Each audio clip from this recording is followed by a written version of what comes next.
नमो बुद्धाय जय भीम.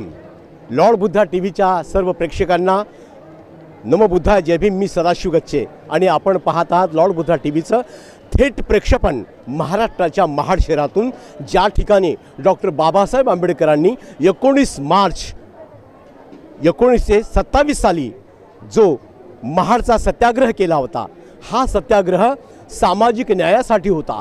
बाबासाहेबांनी याच पावनभूमीवर, याच ठिकाणी आज 99 वर्ष पूर्ण होत आहेत.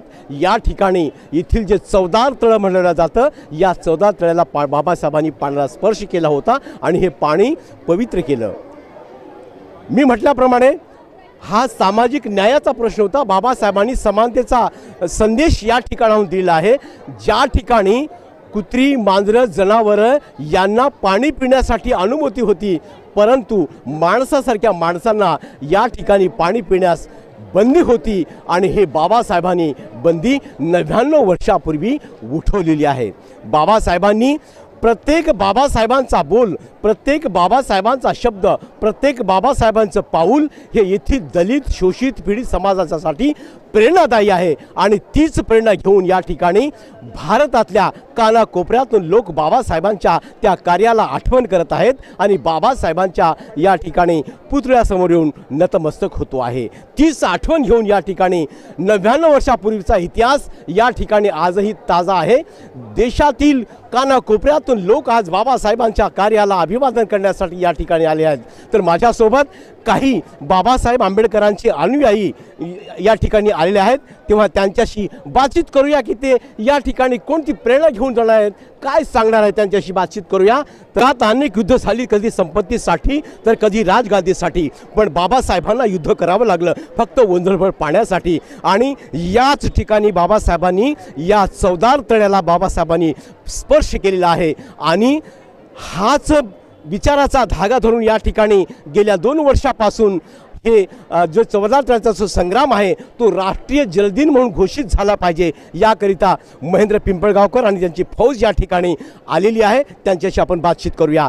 जय भीम सर. जय भीम सर. सर, आपलं नाव सांगाल? मी महेंद्र पिंपळगावकर, नांदेडहून आलेला आहे. माझ्यासोबत आंबेडकरी चळवळीतील कार्यकर्ते किशोर भवरे, किशोर आटकोरे, भगवान गायकवाड, आपले राजू वाघमारे आणि माधव जाधव, आम्ही असे 4-5 जण नांदेडहून चवदार तळ्याचा सत्याग्रह 20 मार्च रोजी झालेला आहे. आणि या सत्याग्रहाला जवळपास आता 100 वर्षे पूर्ण होत आलेले आहेत.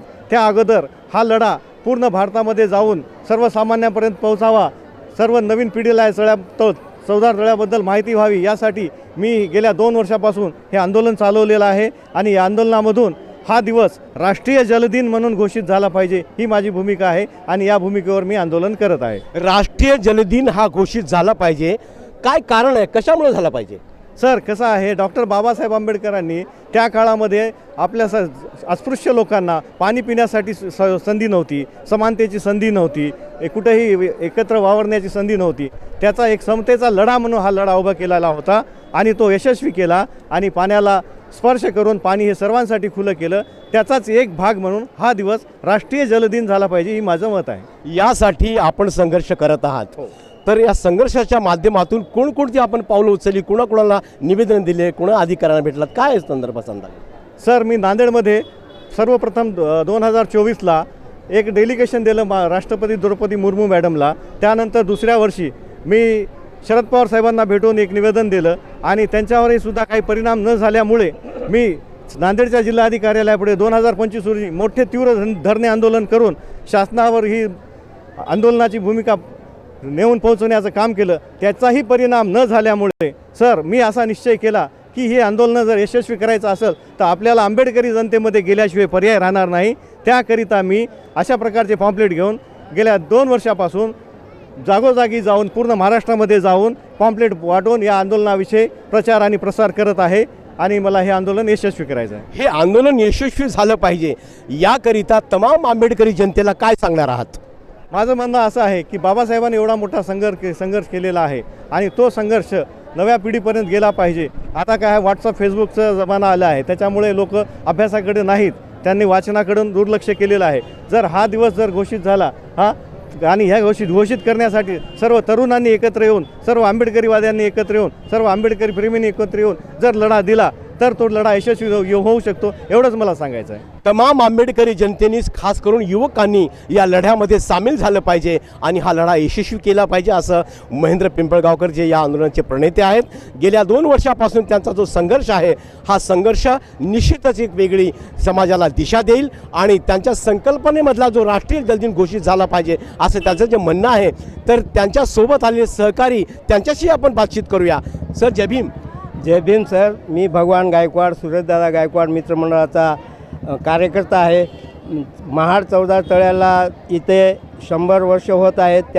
त्या आंदोलनाला राष्ट्रीय जलदिन म्हणून घोषित करा या मागणीसाठी महेंद्र पिंपळगावकर आज 2 वर्ष झालं झटत आहेत.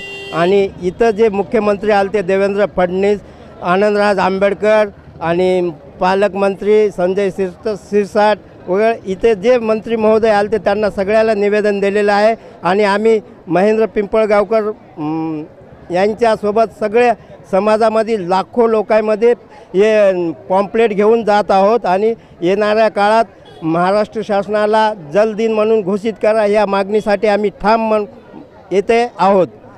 राष्ट्रीय जलदिन घोषित झाला पाहिजे याकरिता खूप मोठे प्रयास सुरू आहेत गेल्या 2 वर्षापासून. त्यांच्यासोबतचे सहकारी आहेत त्यांच्याशी बातचीत करूया. जय भीम.